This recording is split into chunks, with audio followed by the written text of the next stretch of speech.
talk shit. Oh, the same as always.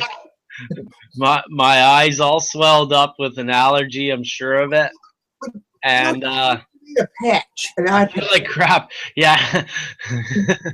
Like I'll a be the pirate. next Dread Pirate. Yeah.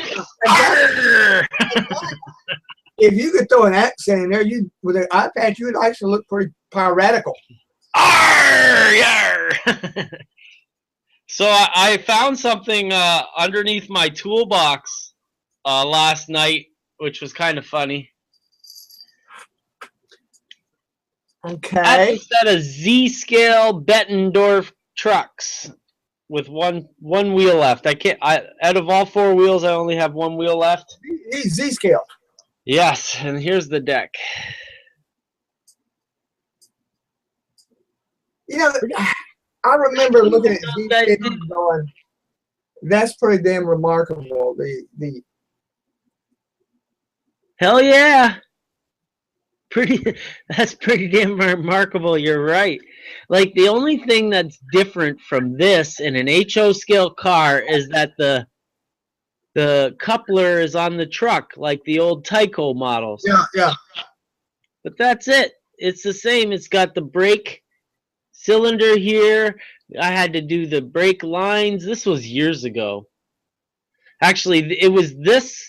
The Microtrain sent me these kits to review on the Modelers Guild, and it was these kits that spelled the end of my writing career.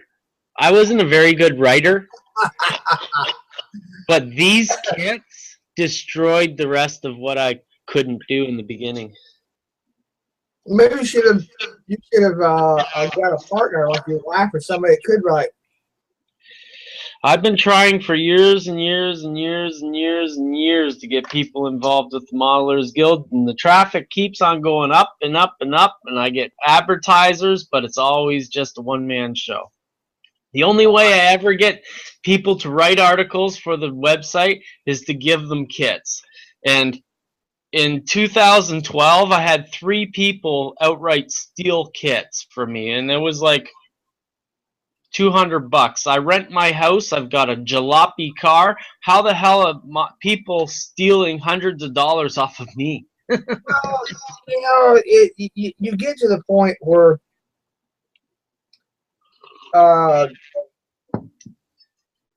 the basic person, you need to have an ethical. You need to have ethics, and if people don't have it, and that's, you know, and it's always they'll blame society, they'll blame school, they blame, you know, no, you're just a thief. It's I don't want to hear how you were raised, or if you would steal from somebody, then you're a thief. That's it. Like I think these people think that because I got the product free in lieu of a review, that they get it for free, but they don't realize that you get it for free in lieu of a review. It's barter. It's barter. Yeah. And barter means that each person. There was a years ago, I lived in Dallas, Texas, and there was a pest control. I worked for this guy, and he did like a whole apartment renovation, all sorts of stuff. And there was this pest control place that we also did pest control, and it had this giant jar. And if you walked in there and you threw your business card in the jar, right? And what it was the government didn't like it because it'd be Ron needed his house fumigated. Yeah. So he would build a module or something for a model railroad that happened to own a pest control company. No money would change hands, you know, but it was services performed by each side. Yeah. It wasn't free. Yeah. You know, it was an honorary agreement that you had to perform. Think about it. Barter, I mean, money is just a token that says, you know, this is a token that represents so many goods. And you think about it, money is you buy a kit for $100, that $100 bill is equal to a kit. I mean, that's just you're trading this token. and then somebody else barters it for someplace else. But Yeah. the government don't like it. Of course, they can't get their little mitts in there and take their percentage, which you got to wonder. You know, there wasn't like a God come down from high and said, "Okay, government, you get 20% of everything this guy owns." That was or so we think. well, that was by force of. If you stop and think about it, you elect cops and the government, and you give them a percentage to keep thieves down, to stop, you know, predation by wild animals, to include two-footed ones. But they're supposed to be servants for us. Yeah. Theoretically. Yeah. So anyway. So yeah. Anyways, if anybody who's listening here, if you want to jump into the call with us and chat with us, yeah, you can contact us in various ways. What's that? You can see our chat tends to range. Yeah. Everywhere. Facebook. I'm on Facebook. Ed's on Facebook. We're both on Google Plus. So if you contact us, I'm sure we'll figure it out and invite you into the call. We were going to do photography. I have a few examples of Helicon Focus, how I did some photos. Want to see what I did, Ed? Yes, I would. I will critique them. Awesome. Although you do pretty good damn work anyway. Well, don't tell anybody. The worst part is Ron can't find anything. He's saying that he's like, I don't know where to put it. Yeah. No, I put it all in a folder yesterday. Actually, I better open up Facebook here so that if somebody contacts me, it'll go ding. Yeah. Okay. And Google Plus is up too. Okay. So we got photos. Move over here to. So I know that some people wanted to watch this morning because they're from Model Rail Radio and they wanted to see what Google Plus does different. Where's my window here?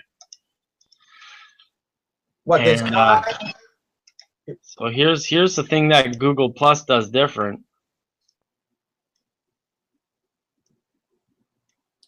So I worked on this truck this week. What do you think about that? I think that, you know, stop right there. That is almost, that picture right there is almost, if you just looked at it, it'd be hard to tell it's a model, especially the truck. You get it. The pumps are a little bit there's something to shine or something that's just not. Yeah, there's foibles in there. But you know, you're working at a scale model, but the truck, a quick glance at that, you say that's a truck sitting there. Yeah, I think. All I did was I took a piece of I save all my sprues from old kits. Okay. And that includes like you know, the sheets of micro ply. You know that you get a triangle square that's 3-inch on each side. You know, and you use that for various things. Well, I cut one of those micro plies out for the back rig stand here, or whatever you want to call it, the hanger. And then I put a piece of strip wood up top, weathered it, and then I took this string. I'm going to stop presenting here, and I'm going to show this string. This string's for hydro wires for a fine scale miniatures kit. Okay. So I just took that, and oh come on, it was right here. I've got a little. There it is, right there. I've got a little resin barrel. Okay. That didn't really go through the mold properly, but anyways, I take it and I wrap my string around it, right? And then I do one dab of crazy glue on top and take the tweezers and pull it off. And then I impregnate the spool of string with CA glue. Right. And that gives it a real dark look to the string. And then also gives it it keeps it in its place. So I really didn't put any hangers on or anything. I just glued them straight to the piece of microply. Right. And then on the end, those chains, that's from that Precision Design Co. Those people who make the loads, that review that I just recently did. That's the chain tie downs. Now the chain tie downs really, they're really tough to work with on the things, like on the loads. They really didn't look really realistic, but once I put them on this truck like this, right? That kind of, I like it. Like, yeah. I mean, they look chunky and square still, but they look good. But again, that's like when I've done macro photography. This is basically a macro, and that's the power of Helicon Focus, boys and girls.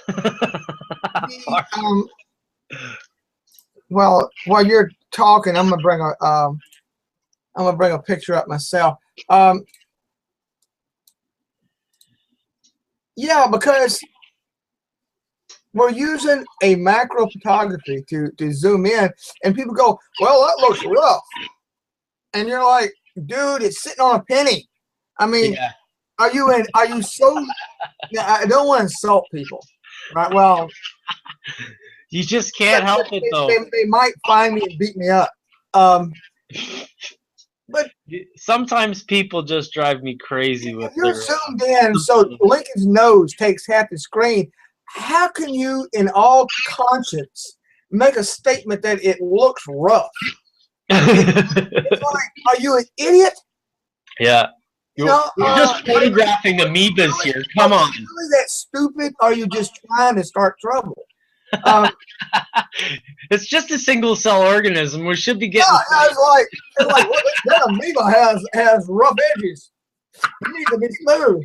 It's like it's not perfectly circular.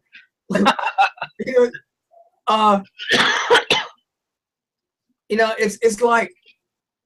I have a feeling that that's going to be a fad in the next few years because technology really has come that far.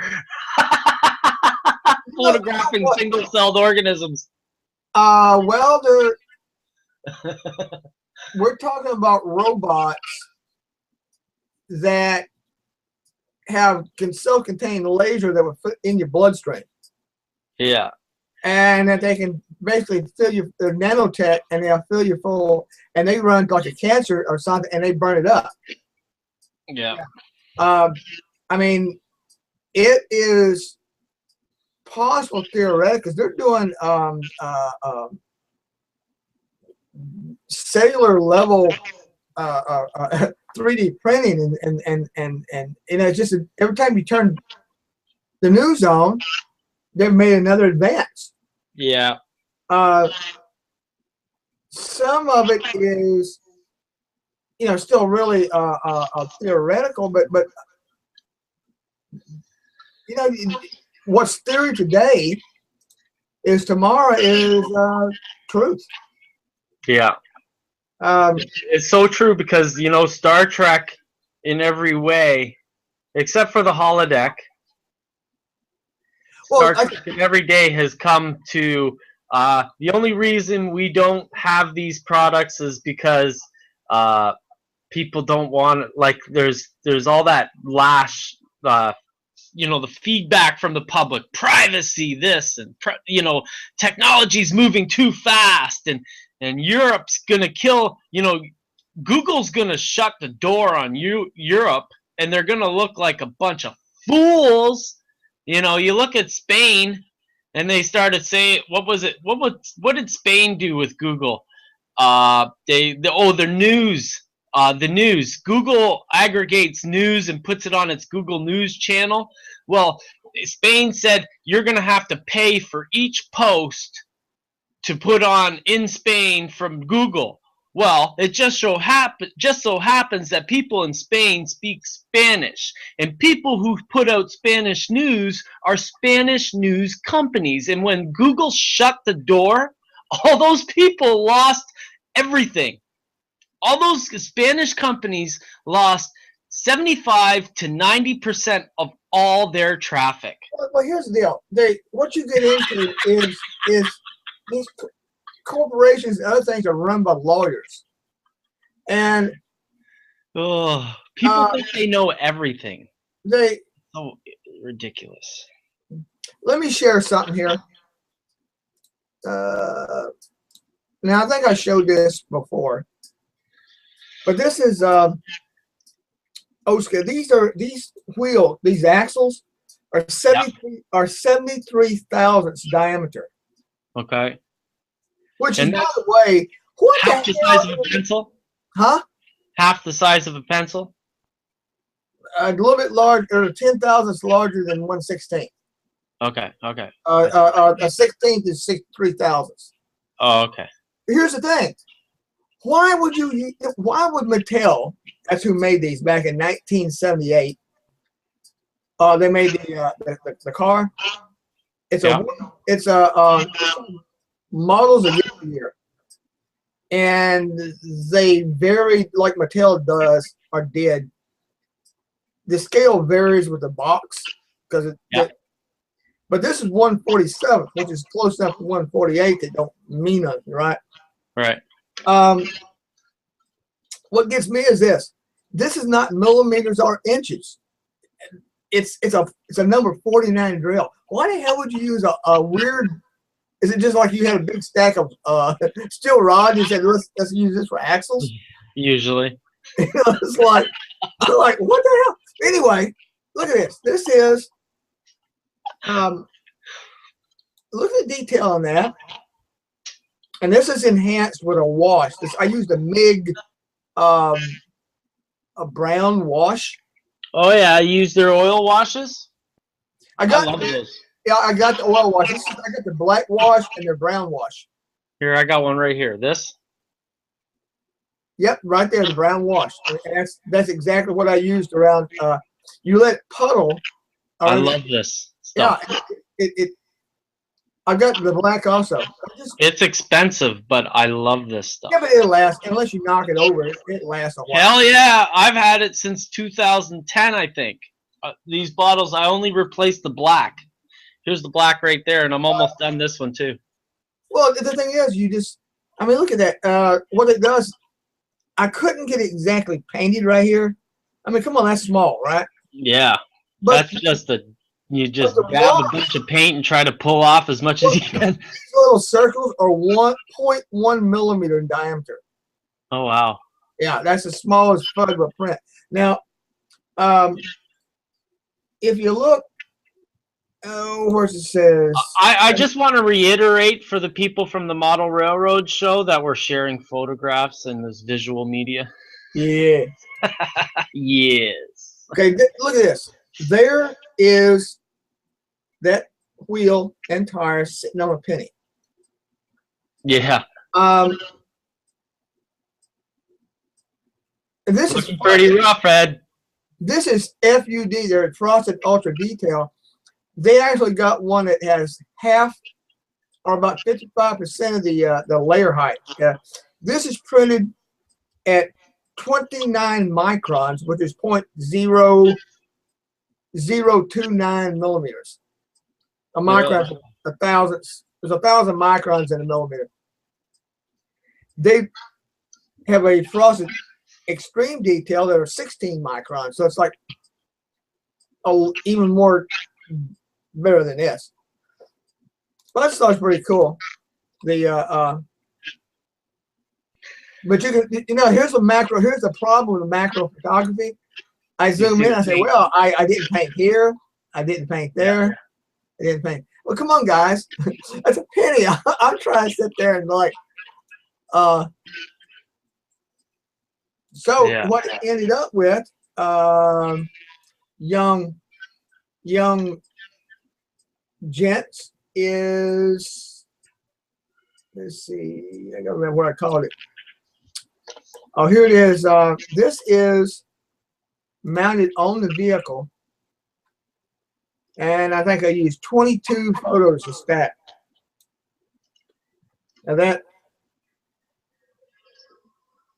That is a cast metal toy. I think it looks pretty darn good. Hell yeah. You can get them. You can still get these on eBay anywhere from $2 to up. And for anybody that's wanting a scale, a relatively scale model, there it is. Yeah. Um, Miles Hale on I'm a subscriber to Train Masters Television, and Miles Hale is doing from bottom to top layout build, and he does O scale, and he intermixes sizes. I think he even mentioned that he uses S and O scale and different, all these different scales, narrow gauge and stuff like that, all in the same layout, and it works just fine. Well, there was a guy did a Model T. Oh, what I forget who it was. It was one. It's one of the big guns in Model Railroad, and he used a 1/43 Model T. Mm-hmm. Well, because the Model T is so small relative to regular cars, yeah, that unless you put a 1/48 Model T next to it, if you put a 1/43 Model T next to a larger, more modern car, it's still going to be small. That's the thing right there, because scenery doesn't have scale, like unless we're talking about N scale to O scale, but O scale scenery would look good on an HO scale layout for the most part, except for the extremely huge trees, right? So if you put an HO scale car beside an S scale car, you could see the difference. However, if the HO scale car was in a different scene, beside a view block or something, and that S scale car was in an S scale scene, it's not going to really register in your thoughts, because you're not thinking about scale. You're thinking about the reality of the moment, and that's not about scale. The reality of the moment is not about scale. It's about color, texture, and depth. Well, and there's a thing that for years, since I got into model railroading, that I've wanted to try, and that's forced perspective. Mm. In other words, here is a cube, right? And on your layout, I suppose this is a building. Mm-hmm. And when you look at it, that's what you see, right? What if you could do this? You had you had two buildings there. In order to see this area back here, you can only see it from right there to about right there, right? So that means you're controlling the view. The sliver, yeah. So it seems to me that what you could do would be this: if you instead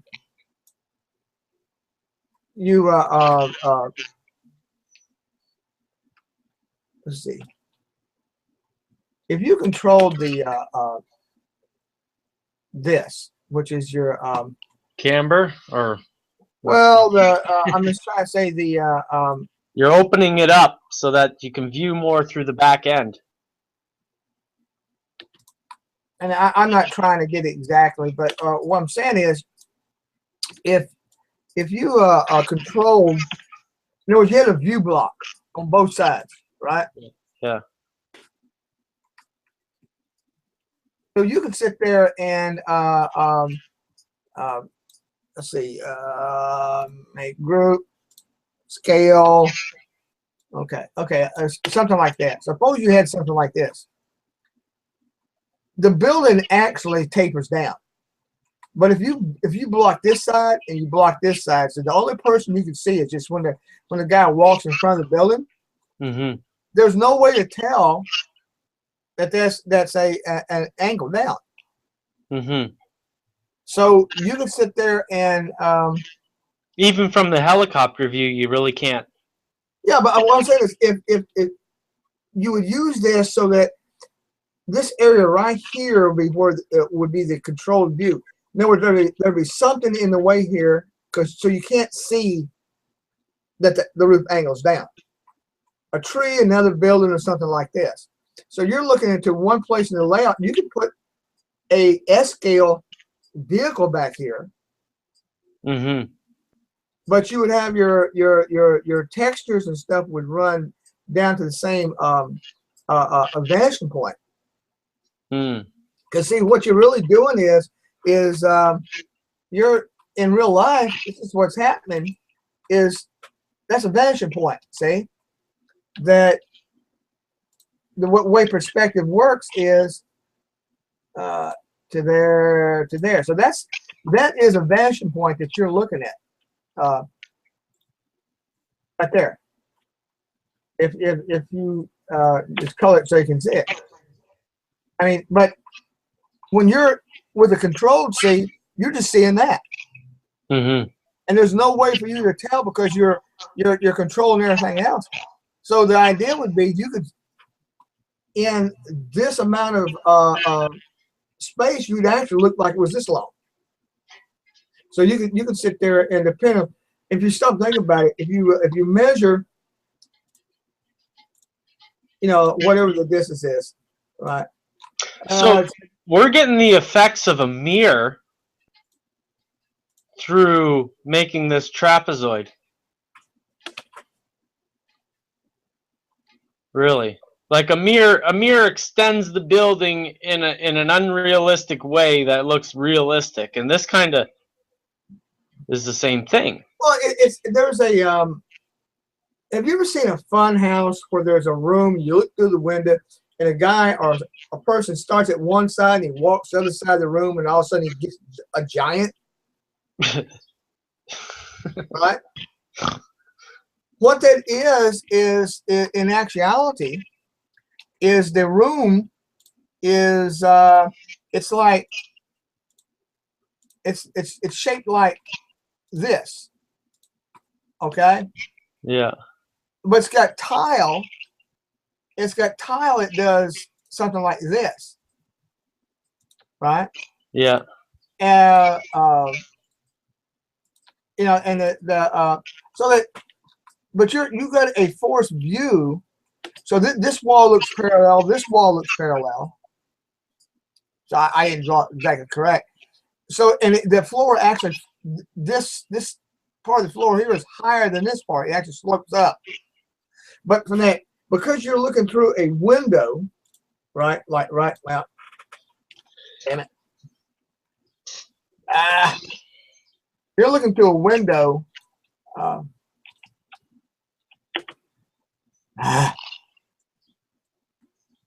Easy killer. I'm trying to, okay, lock my thing right there. You're looking through a window, like so, so that that's all you can see. So they constrain the perspective. Yeah. They can lie. And I'm talking about doing the same thing like that, where I didn't taper this much, but suppose you taper this, a lot. You could, Yeah. if you, you could do something like this, right? Get rid of the old one. Come on. So here we got a building, and it probably should taper in also. This is one of those things where they actually go to the library or something and do a little research. But if you had something like that and move, control, make a copy, scale, to 1. Okay, move it back. So, Excuse me. now see what I'm saying? Look at that. Yeah. From and it's really distorted. But if you hid this taper with a building, another building right here, and at eye level in your layout, that's all you see.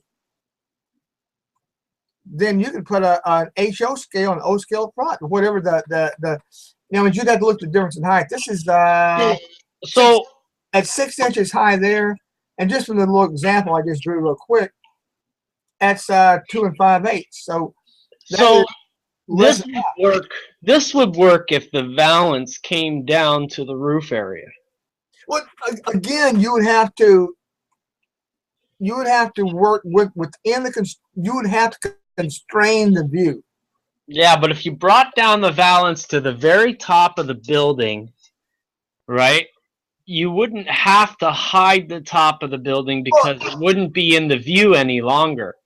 Again, that depends on like for me, this looks like a great idea for a 10-story building or something in a downtown area, where the valance comes down, where you're building from base to roof. You can look down an alley that just goes on forever, Jack. Right, and it's really only 30 inches long. Your city scene that you were working on outside Spencer, whatever that. Yeah. I went and visited.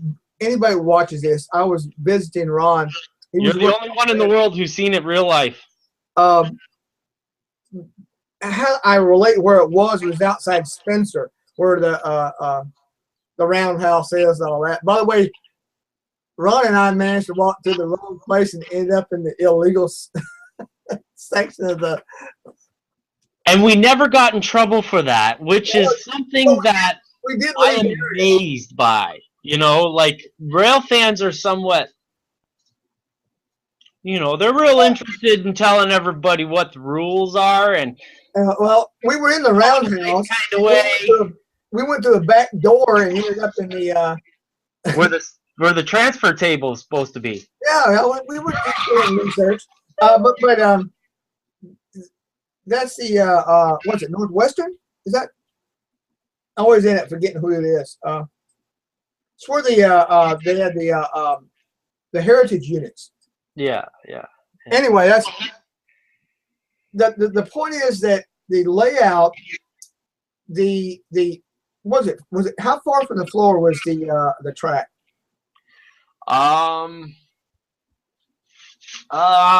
Waist high? Probably about a little higher than waist, I think. So what Ron's saying is, in this layout, belly button. Yeah, you were looking down. It was a city scene. Yeah. I got pictures. In that,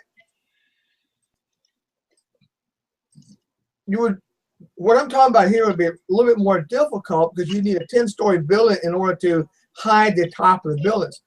My layout is 48 inches up to the track, which means that's chest high. Well, at least on me,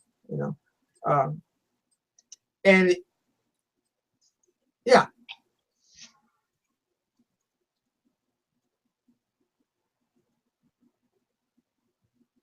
So in the scene, just hold it right there. Okay, the scene there where you got the tallest building on the left side in the back. The Albany Tower. I built that. Okay. Well, what I'm saying is, if you had another 6 inches or something, you could basically, because there's nothing to on that one side, you could sit there and do what we're talking about and taper that down, and it would look a lot deeper. But the geometry on those windows would be crazy, wouldn't it? Well, if you would SketchUp handle that? If you had your own laser cutter. One day. But that was just an idea. It would be that in this instance where you can't see the top of that building or the one to the right, because they're above head height, and Yeah. because you would constrain the view theoretically, Yeah. you could add to the depth effect, basically. Trick the eye. Yeah.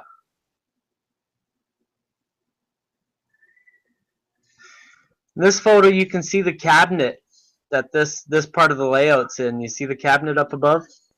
Oh, you've seen it. I don't know what I'm talking about. You've already seen this. To the people. I was actually stood there with you, but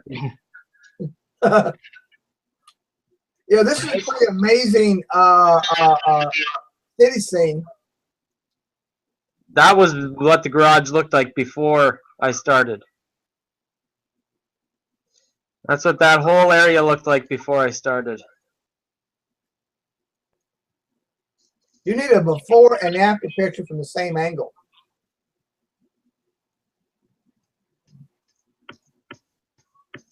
It would be right.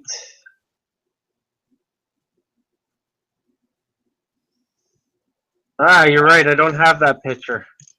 I could pull it. I could pull a shot out of the video. No, it's too bad you think about stuff afterwards, after the fact. Hindsight's 100%. Now, if you could take and put your camera and take a shot exactly the same. You've seen the photos people published like in World War II, and then they'll overlay it with a photo from today, and you can kind of pan between the two. Yeah. That would be kind of neat. Anyways, I saved all those Helicon shots. Yeah. Helicon Focus. Helicon Focus. In the past week, Ron and I have been playing with Helicon Focus. Here's my thing. After you use it and you take a regular photograph, you're kind of like, man, that ain't good enough. I know. It's and I've been submitting articles to magazines for years and years, and I've always wondered why they never contacted me back. And now I know why. Well, because not only can I can't write, but my photos were crap. Well, here's the deal. Some of the photos, the guys talk about a pinhole camera. Okay. Yeah. And I've seen an article on how you make a pinhole camera for a digital camera. Basically, you take a lens cap and you poke a 5mm hole in the end of it. Yeah. What we're doing with Helicon Focus is stacking the photos, because see what happens is a pinhole camera can have a f-stop of 2000. What? Yes. I thought a pinhole camera basically cropped the viewing range. No, it's like a you're familiar with taking it for depth of field, getting like an f/36. Okay, you should.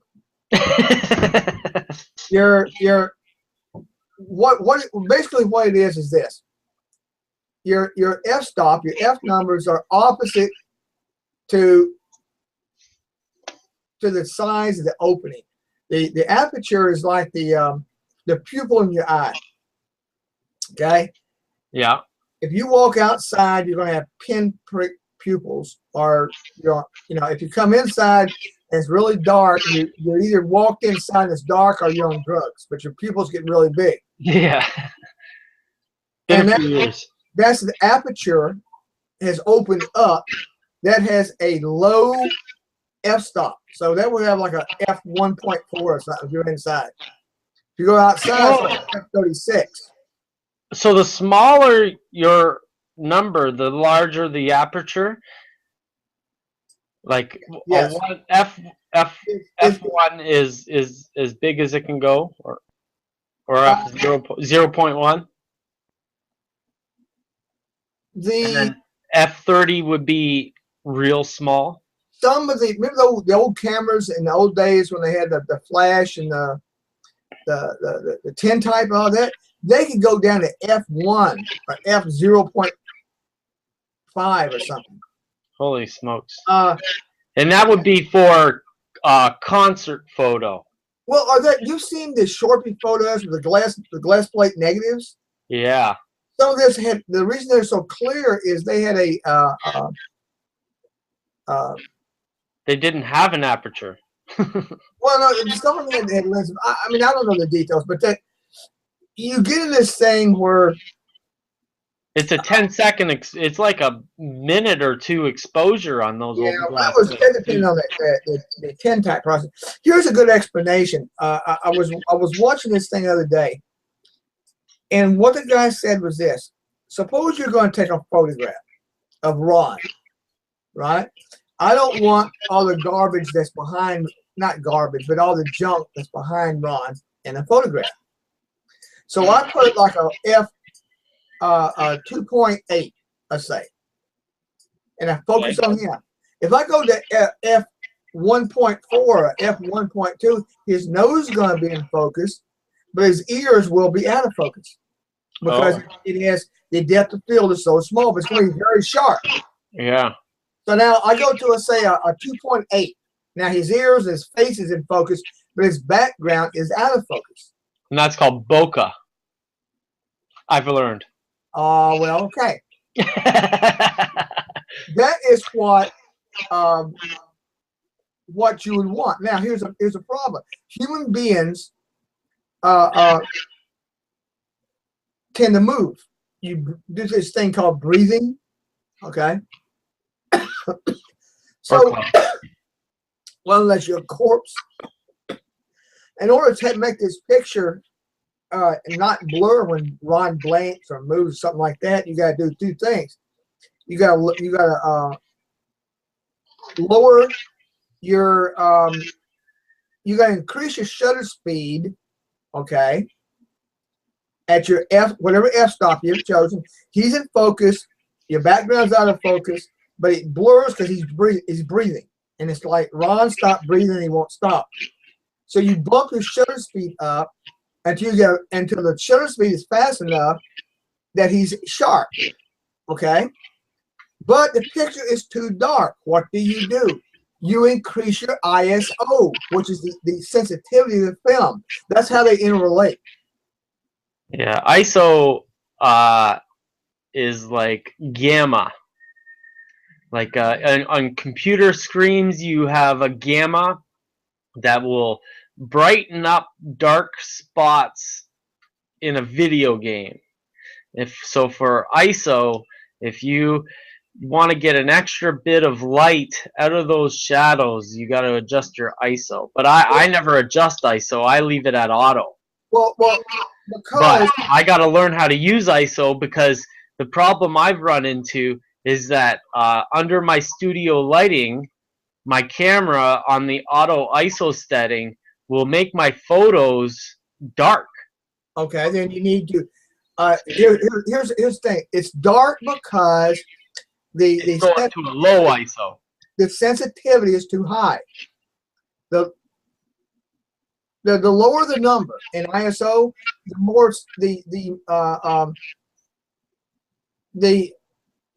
less, whatever it is, the less sensitive. It's too dark. Let's say you've got your ISO set at 100, right? You keep your aperture what you had, because you say, okay, it's exactly the focus I want. F8 right? 100. Okay, and it's too dark, and you need to bump your ISO up to ISO 200. Because what that does, it makes it more sensitive to the amount of light it's receiving. But as you raise your ISO, you start to add dots. Yeah, you start to add grain. Yeah. But if you double, okay, if you go to ISO 100 to ISO 200, which is very low. Yeah, that's very low, and you're not going to notice any grain. You have doubled the sensitivity to the light. When you go from 100 to 200, you double the sensitivity. All right? So there's an ISO 10. I haven't looked at any of this stuff. And this is why we're having this conversation, Ed, because I don't study over a period of time. I do the whole learn a whole bunch and plateau. Normally, my understanding is that ISO 100 is a good setting. Okay, I say a starting point. So, here's the deal: in our model photography, we don't normally get into some of this stuff because we are not shooting a we're shooting a static photograph. If you're taking a photograph of a moving locomotive on a layout, and you want a sharp picture, you want a certain focus, then you start playing with the ISO. Normally, what I do is I put mine on aperture priority, right? And what that means is that you are setting the aperture, and you're letting the computer set, not the computer, well, it's a computer in the camera, set the other things. Now, we turned off the auto ISO on the camera when we're taking. I'm trying to figure out where that is right now. It was under menu. It was wrench. I think so. I'll have to grab my camera and look. And luckily, ladies and gentlemen, since I have the exact same camera that the Mister does, which is pretty cool. It's under. Wait a minute. It's under I found it under recent settings. It's under the paper. See the paper under the wrench, and then there's like a brush on something, and there's that's recent settings, right? Yeah. I figured it out. Because I have my camera on auto, I couldn't find it. It's the shooting menu. The camera, the icon. Oh, I see. And it's ISO sensitivity settings. I've got my ISO set for 100, and I got my auto ISO sensitivity control off. The reason for that is we don't want the camera to be really smart and changing the ISO. Yep, right there. So if you're in auto mode, and that's normal when you're taking pictures outside a lot for us dummies, we put the ISO on so the camera's smarter than we are in a lot of instances and let it do its thing. But because we're taking photos inside where the light is set, there's a set amount of light. It's not going to change on us once we put a camera on a tripod. Yeah. So we turn the ISO off. We have it set on 100 because that's a good place to start. Yeah. If I'm taking my my Helicon Focus stack photos, I put on aperture priority because I want to lower my ISO down to say f8. Your f-stop, not your ISO. Now my f-stop down to, because my ISO, remember, is set. We set that in the camera menu. Yeah. And we turned off the auto settings, so now it's going to stay at 100. So 100 f8, and I had my camera set at ISO 400 auto on. But say all my photos I took before had that, but now it's set the way you just said. So we'll see how that change. 400, remember, was, you remember the days when you had a fast black and white photo, black and white film? That was ASA 400. And by the way, ASA and ISO are basically the same thing. But so what we're doing with setting on aperture priority is we're saying, by the way, the lens at 18-55 millimeter lens that comes with the Nikon D3300 is sharpest between f5.6 and f8. And that's the reason we're taking photos at that setting at f8, because that's the sharpest, the depth of field, the sharpest, that well, the lens is sharpest. Every lens is different. Hi. Yeah. I got this guy down at the bottom too.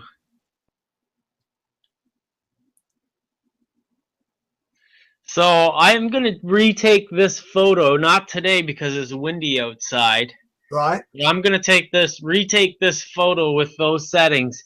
And what I think is going to happen is I'm going to have less problems on, well, on top of the truck here, we've got a problem. And I think that's because I'm photographing on a sunny day. If I photographed on an overcast day, Yes.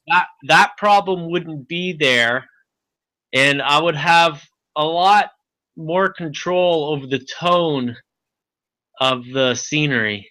Yeah. Because an overcast is probably the best because you can always bump up the colors and the shadows and that sort of thing. You don't get the heavy reflections like you do off the sun. Yeah, these are 3 photos I took out of the 20 photo stack. You got the front shot, middle shot, back shot with the trees.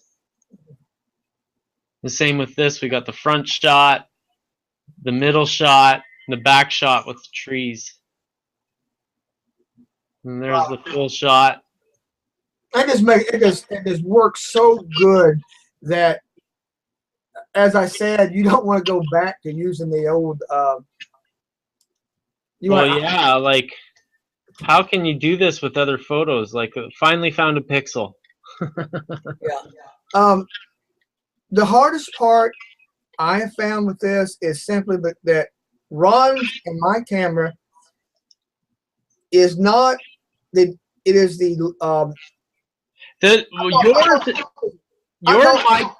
your my camera are the best camera for a beginner to learn, because we don't have some of those automated bracketing features and stuff. We've got to do it all manually. Are you getting mad at me now? No, I'm knocking stuff off. I heard something go flying. That is is a body to a Talbot. My extra Talbot hit the ground. There is nothing wrong with the B3200.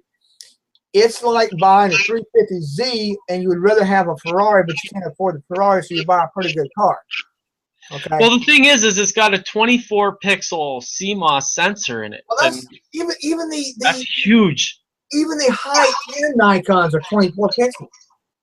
Yeah, exactly. That's what I mean. It's so you're not. You can go to a $1,900 Nikon. You still got a 24. The same. Basically the same. From what I can see, the same imaging. Yeah, and on that $1,900 camera, using manual settings, there's no difference. No, the only reason that I was talking about going to a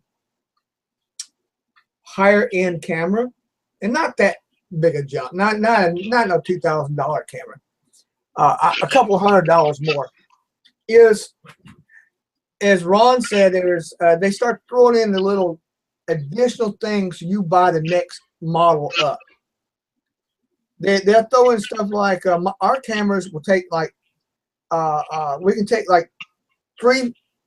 You can set it so it takes 3 photos in a second. You go click, click, click. The higher end will take 5, or they'll go 7 or whatever, right? And there's also a thing with bracketing where you take a photo and you can say, so it takes a bracket above and below. When you say bracketing, for high dynamic range. Yeah. And also, again, though, if you're think about it, if you're taking a picture outside of a train and there's trees and there's shadow and sunlight, your camera is trying to average everything. By bracketing the shot, you may actually get a better shot because you're taking one that's a little bit overexposed, one that's a little bit underexposed, and it's digital. You look the one you like best and throw the others away. The part though of the higher end Nikon that I'm thinking about getting is the fact it has the software or the electronics that lets it be controlled by external source, like a computer. Mm-hmm. So with what Ron and I have to do is I grab something like some super glue, and I'll set and focus on the lettering on the super glue, and then I move it, take a picture, and I move it further in the scene, focus on the letter to the lettering sharp, move the ball, take the picture. That's a pain. And if you got uneven ground, it's even more a pain. But it's hard to focus on parts of a deep scene, and my eyes just won't let me do that easily. So I'm visually impaired. I borrowed a camera off my wife's parents once, and it was an SLR camera, and every single photo I took through the viewfinder was so out of focus. Yeah, it wasn't funny, and it looked so in focus for me. Well, the thing is, I'm sitting there, I'm looking to the little screen in the back of my camera. I can't look through the viewfinder. An optical view is distorted for my eyes, but if I look at the digital viewfinder on the back of the camera, I can take perfect shots. Well, here's the deal. If I'm trying to focus, let's say on a 2 foot deep shot, and I'm trying to go a little bit deeper, a little bit deeper. It is hard in that little bitty screen to tell exactly what you're doing. The Helicon remote will put the picture on the screen of your computer, and you can sit there and focus minutely, and that's what I like. Oh wow, that's pretty cool. But I zoom in my viewfinder while I'm setting up a shot sometimes, though. Right. You zoom it in and get that nice sharp edge on that one piece you want, and then you zoom it out and take the shot. Yeah, that works. But see, when I'm stacking photos, I'm trying not to do too much movement of the lens, because oh gosh, yeah. The thing about this, we were talking about this Helicon Focus and Helicon remote is you can focus up near, and you put that setting into the software, and you set the furthest distance, and then it takes 39 steps or 40 steps or 100 steps, and it does all the in between focusing. So for this type of stuff, that would be such a relief. You had that picture of those 3 shots of that scene. Yeah. If you had a Helicon remote and the correct camera, you would focus on the very closest item, and then you would set those trees in the distance, and you would tell the camera, "Hey, take 40 shots," or or 30 shots, or 10 shots, or whatever. You know what? What? If somebody contacts me over Facebook and wants to buy my camera for $100 cheaper than what I paid for it, I'm gonna buy a new camera that does that. Well, that sounds awesome. The one I'm looking at is is basically the next really step up from our camera. Is what, 7,000? No, the D5300. Oh. It's like six something with the so it's like $200 more than our camera, basically. But it's got it's fully controllable by all this software, and it uses our lenses. See, what, the 3300's $200 more? The 3300 won't do what we're talking about doing. Which one are you talking about? The 5300. Oh, the 5300. And it's a couple of $100 more. It's like 700, you say? Yeah, something like that. Because the 3200 was about 500, I think. Yeah, they're down like 4 or something. Yeah, it depends. You can get them just a body, okay. And here's the thing: if you get just a body, it's a Nikon. It uses the same lenses. So what you could do is have your 3200 for carrying to the field and taking pictures, and keep your 5300, and then just use both lenses. That way you don't have to buy the body. Or buy a camera, or buy one with a different lens on it. They sell one with an 18 to 140. What is that, a zoom? Oh, well, it's your camera, my camera has an 18-55 lens, right? So Yeah. The 5300, the basic lens with the 5300 is an 18-140. So we'll zoom in more? It will zoom in as close as ours are. Let me see. The 55, yeah, I guess so. I hadn't thought about that, because on ours, when you're taking a picture, let me turn my camera on.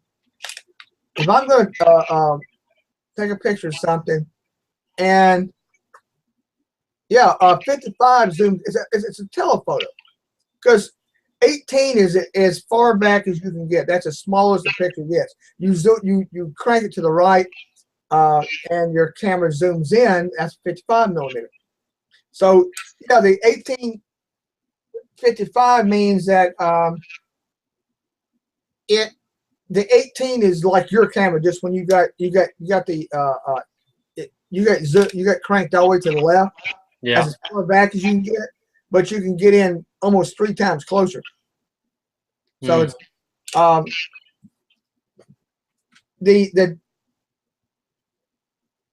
but you have to look at the downside on these lenses. When a photographer starts looking at one lens made by somebody and one by somebody else, there's how much distortion is in the lens, how good the lenses are, how well they're ground. And a better ground lens, you're going to have less distortion, like from the center of the image to the edges of the image, depending on how the lens is ground and the quality that some lenses will have, the cheaper lenses will have more distortion. There's also, you got pin cushioning, you got all that sort of thing, right? We were talking about when you're sitting there and taking a picture of a building, and unless you can stand way the heck off, you're probably going to be smaller at the top than it is at the bottom, because you're having a 3-4 story building. You got perspective. Well, some cameras will have like a narrow waist. I mean, you can really see it, but it's there, or it bloats out. That's to do with the way the shape of the lens, where it's a wide angle lens or something else. So that's all sorts of things to look at. Our lens is actually a good lens. I saw a review on one of the camera websites. If there's a little bit of distortion on the sides, which is normal unless you're going to pay $1,000 for the lens. Now, see, I'm throwing numbers out here, but we're talking about a high-end lens without the distortion. You're paying through the nose for it. Like everything else in life, you can say, well, that Lamborghini sure is quick, and well, that engine puts out 800 horsepower, 1,000 horsepower, whatever it is. It's like, okay, but you're paying for it. Yeah. Most of us, our lens that comes with this camera, it rates above average, so it's not the best by any means, but it's higher than it's the photographers are happy to use it mostly, but put it that way, unless you're a total anal about this stuff. This is the next truck I'm gonna do.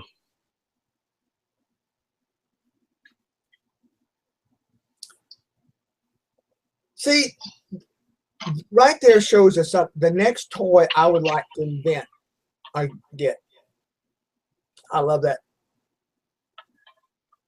Is I want a you know, like a microsurgeons use the little remote they can do microsurgery.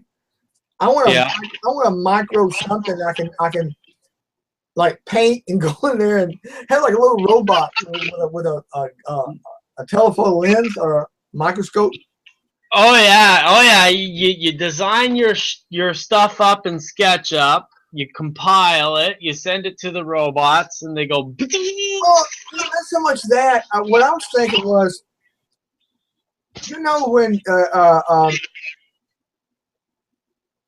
okay, put it this way. What if you put a good camera on a little device, and so you can zoom in and out and pan back and forth, right? So you're at your computer screen, and you can zoom in on a portion of that truck, you know, zoom out like you do in your camera, or basically our super camera we're talking about, on a little tripod with a step motor, okay? And your computer, so you can maneuver it around. The heat, you can turn it left or right, up or down, zoom in and out, right? Have a couple manipulator arms, right? With like a little drill and a little paintbrush, and you can sit there and zoom in, and then you would have like a joystick. So you're basically at 187th working on your vehicle. Now, you say that's crazy, but the surgeons, there's a thing, they use a thing where they will do microsurgery, and they're standing off to one side, hands on these like joystick things, looking through this pair of binoculars, and they're looking through a microscope, and they're like sewing blood vessels up. No. There's a thing they sell for that works with like microchips. Well, there's a camera, and it's basically remote manipulators, little probes and tweezers and things like that you're not actually manually doing. You're operating at a station, and you're moving that stuff in micro. Of course, it's got a cost that's more than you probably make in 10 years, but that's beside the point. Yeah, that's the business to be in. Well, there was I actually, let me see if I can find this. I was looking the other day. I was micro manipulator. I was I mean, look at this.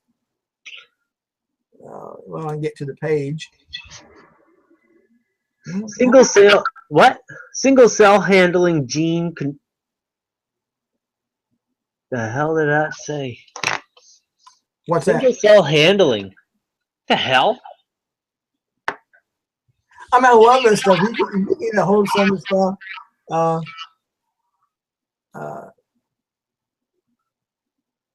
I mean, this is oh, I don't want to do that. So they're working at very small. Let me see. I had a better thing than that.